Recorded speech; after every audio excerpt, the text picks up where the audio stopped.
Welcome to Cleared for Stream. My name is MJ. I'll be reacting to this interview between Piers Morgan and Captain Steve, and hopefully learn a bit more about what happened in the incident. And then I'll also add a few inputs from my side on what I've researched on it, and some of the knowledge I've gathered over the years as an aerospace engineer. So thank you, and let's go straight into this video.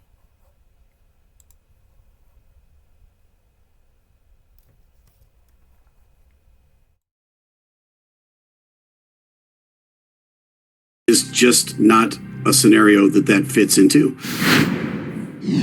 Well, last month, Air India Flight 171 crashed shortly after taking off en route to London. The disaster killed 260 people, including 241 of the 242 passengers, instantly becoming one of the worst aviation catastrophes in years. Investigations are still ongoing, but the latest data retrieved from the black boxes indicates it may not necessarily have been an accident. So what did happen? Well, commercial pilot and aviation commentator Steve Schneibner has provided invaluable insights and expert analysis for millions of followers since the crash. And I'm pleased to say that Captain Steve joins me now. Steve, great to have you on Uncensored. Your commentary on this extraordinary story has been viewed many millions of times now. So I want to start, because there may be some people who've not seen the footage originally of the crash. I want to start by just showing what happened. And then I'm going to get into all the details with you. But just to start with, talk me through what we're looking at here. So that's one of the two videos that surfaced initially. There's the second one of the airplane taking off. And what we can see here is that the airplane gains lift. It's got enough speed to gain flight. But shortly after that, something happens to cause a loss of lift over the wings. We now know, due to the preliminary report, that it was a dual engine failure, and that dual engine failure was due to fuel being cut off to the engines. And so with that being said, the whole flight was less than 60 seconds long. And now the preliminary report has told us, exactly how they lost fuel to both of those engines and then lost lift. So explain the significance of this new revelation about both of the fuel things being off at the same time. What does that mean to a pilot of your experience? What does that mean? So the fuel control switches are the things that everybody is talking about, and those are the two mechanisms. They're mechanical. They're spring-loaded. It's a three-step process. You pull it out, lift it up, and then you drop it over a detent, and the spring holds it in place. It's a very simple mechanism. Both engines have one. It opens up the fuel valves to the engine, and now the fuel, along with the spark, the engine will light off. And those turbine engines will continue to run until they're fuel starved. I fuel starve the engines on every flight. When I get to the gate and I set the parking brake, I instruct my co-pilot to take those fuel control switches from run. He pulls them up, drops them down, lowers them into place. It's a three-step process. Both of those, we fuel starve the engine, we shut down, and everybody gets off the airplane. So it's a very simple mechanism. It's not real complicated, but that's apparently, from the preliminary report, what happened. Both of those fuel control switches were placed. Why doesn't every home in the UK have brand new solar panels? The number one reason is to cut off. No.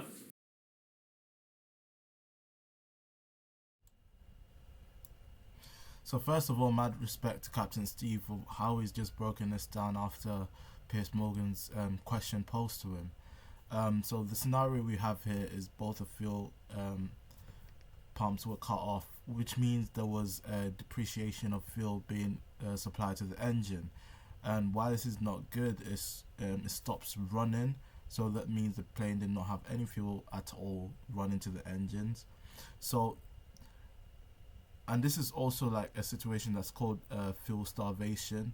You never want to be in that position as a pilot where you have to be forced into a glide situation and having to look for a landing strip in order to, save everyone in the aircraft you are captaining.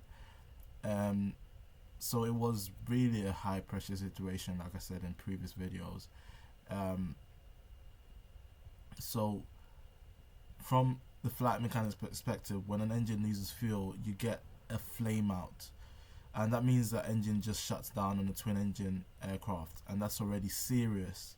If both engines lose power, you're basically just trying to fly a giant glider, and this is absolutely difficult due to the time constraint they had, as he said, it was just only 60 seconds until the whole thing just exploded. So really setting up the aircraft, using the systems on board to kind of like prepare for a glide landing is quite difficult. So yeah, we'll carry on with the video. In all your time, have you heard of a passenger plane pilot doing that at that moment of takeoff? No, I have never seen anything like this before. There's no known procedure that I know of where at 300 or 400 feet you would place both of those fuel control switches to cut off and then leave them there for 10 seconds before returning them back to the run position. According to the report, that's exactly what happened. They were placed one at a time into the cutoff position, a second apart from each other. That would be consistent with a one-handed operation. You can't reach over and grab both of them. It's got to be just one hand. So you do one and then you would do the other. The idea that maybe one of them somehow slipped out of the detent on its own is hard enough to believe, but both of them, it's not believable. So the captain of the plane was a Captain Sub Arwal. Now, he was very experienced, and the cockpit voice recording has captured one pilot asking the other, why did he use the cutoff? To which the person replies he didn't. The recording doesn't clarify who said what.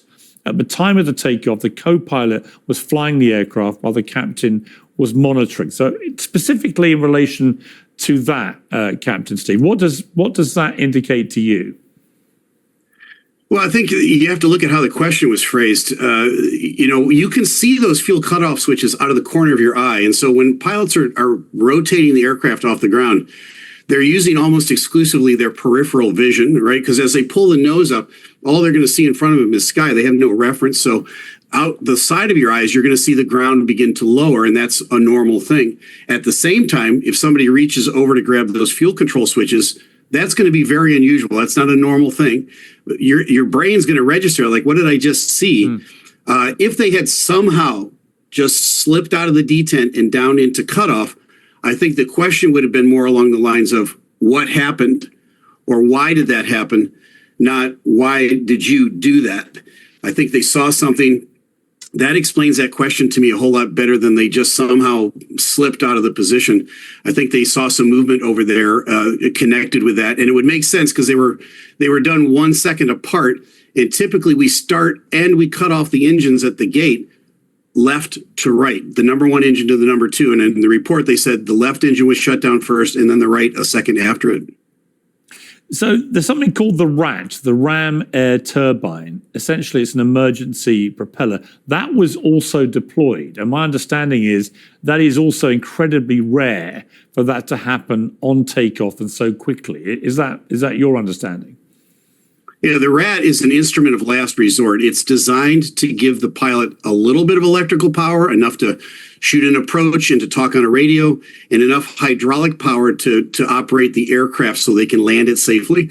It's connected always with a dual engine failure. I think on the 787, it also deploys if there's a total electrical failure or a total hydraulic failure. In this case now, we know it was the dual engine failure that caused the RAT to deploy. I've never seen one deploy that close to the ground. And one of the things that bothered me right from the beginning with this whole scenario was how quickly the RAT deployed. If an engine or both engines fail, typically it will take some time for them to fail, 30 seconds to 60 seconds for those big engines to spool down to the point where the RAT then would get the command to come out and give them that electrical and hydraulic pressure. It doesn't give them any thrust, by the way. It's designed to be at 35,000 feet. If you lost both engines, you could glide the airplane down and still fly it. At 400 feet, you just simply don't have the altitude. But that RAT looks like it deployed immediately, which would be consistent with both fuel control switches being set to cutoff. Part of the logic in the computer would instantaneously deploy that RAT. So that was a big question mark in my mind after the report came out that said both fuel control switches ended up in cutoff. That explained why the RAT came out so quickly. So it would be an automatic computer-generated response. The airplane was operating exactly the way it was designed to operate regarding the rat, for sure. Look, this was a Boeing 787 Dreamliner. There have been a lot of issues with Boeing recently. From everything that you have now gleaned about this, including the initial reports, is it looking more and more like the plane functioned perfectly correctly and that therefore it was something done by the pilot or co-pilot? Well, my take on it is the airplane was operating exactly the way it was designed. I don't think there was anything wrong with this particular aircraft. When you place both fuel cutoff switches to cutoff, that will fuel starve the engines and they'll both flame out. You'll stop getting thrust out of those engines. I understand the complexities with Boeing over the years, and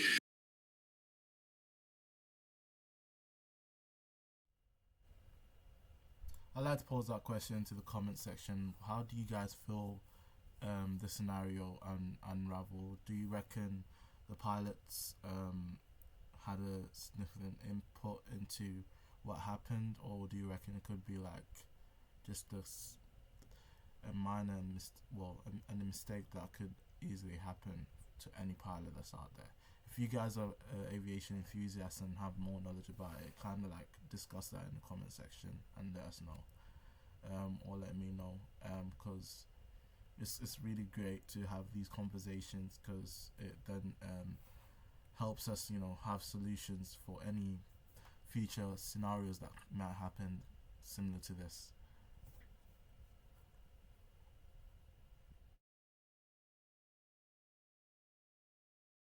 I think they're two separate issues. I've heard it. I've heard 1,000 comments on my last couple of videos of people that they want desperately to blame this on Boeing, and I don't want to blame it on the pilots. I'm the last guy that wants to do that. Some things are plain and some things are clear. Whether it was intentional placing of the fuel control switches to cut off or unintentional, that's two different things. But I really firmly believe that there had to be a human hand on both of those for them to go to cutoff. I don't think Boeing has fault in this one. They might have fault in some other things in the past, but you can't confuse the two things and try to make it work so that, Boeing is to blame. I don't think they are. So this then leads to the theory which is gathering most momentum, which is this was not an accident, that some action by one of the pilots, and most attention has formed on the most experienced pilot, Captain Subberwall, that according to the Telegraph, he was the lead pilot because considering leaving the airline early to look after his elderly father. His mother had died, apparently, and he'd been quite depressed about that. Other reports in Indian media, I think, which were relayed also over here, had him, a neighbor of Captain Subberwall, saying the pilot told her, just one or two more flights, then I'm going to be just with Papa. He apparently suffered from mental health issues and depression, had taken time off in the last few years following his mother's death. Now, just to be clear, we don't know whether any of that is relevant to what happened here, but it's certainly, if you were pursuing the theory of a murder-suicide, which is now gathering momentum, if you put together all this stuff about the captain, it's not massively far-fetched. And again, we don't know, but it's not massively far-fetched to see a sort of line here where the captain has had some kind of mental health episode and has deliberately shut these two fuel switches off. What do you think? I dare you to let me.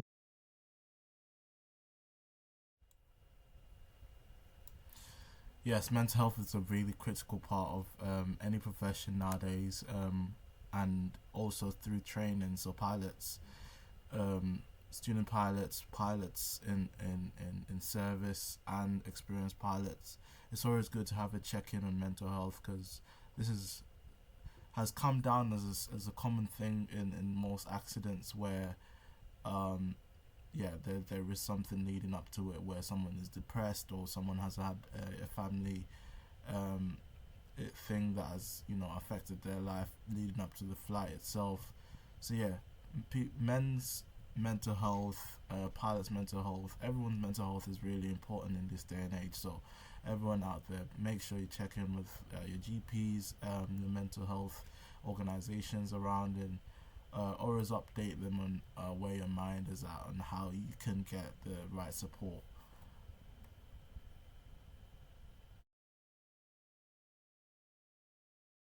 build you a completely free e-commerce store.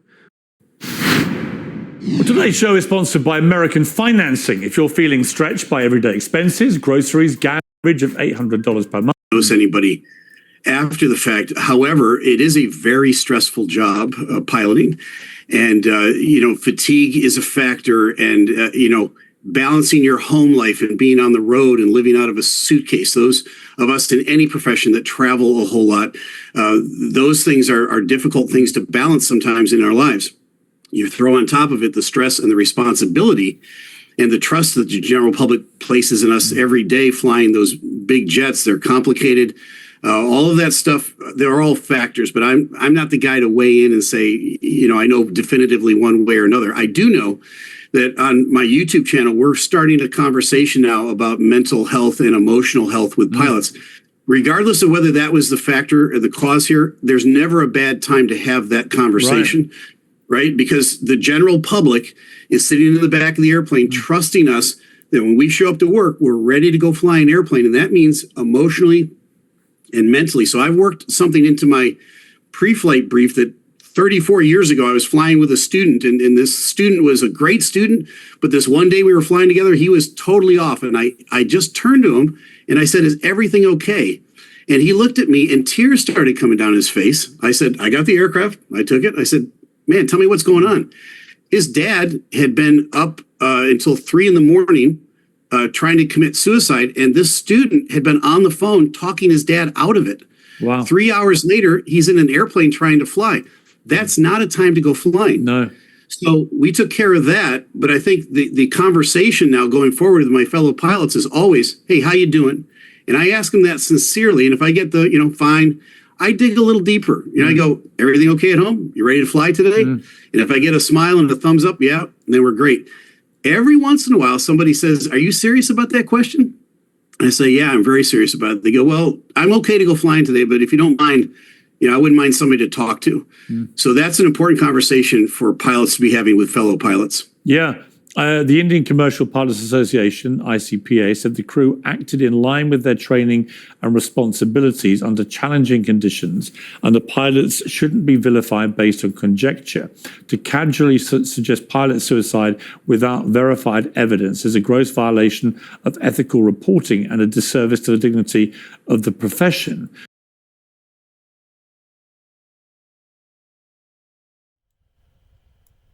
So we'll stop the reaction on that part about halfway through this interview. Yes, it is a great topic to even finish on.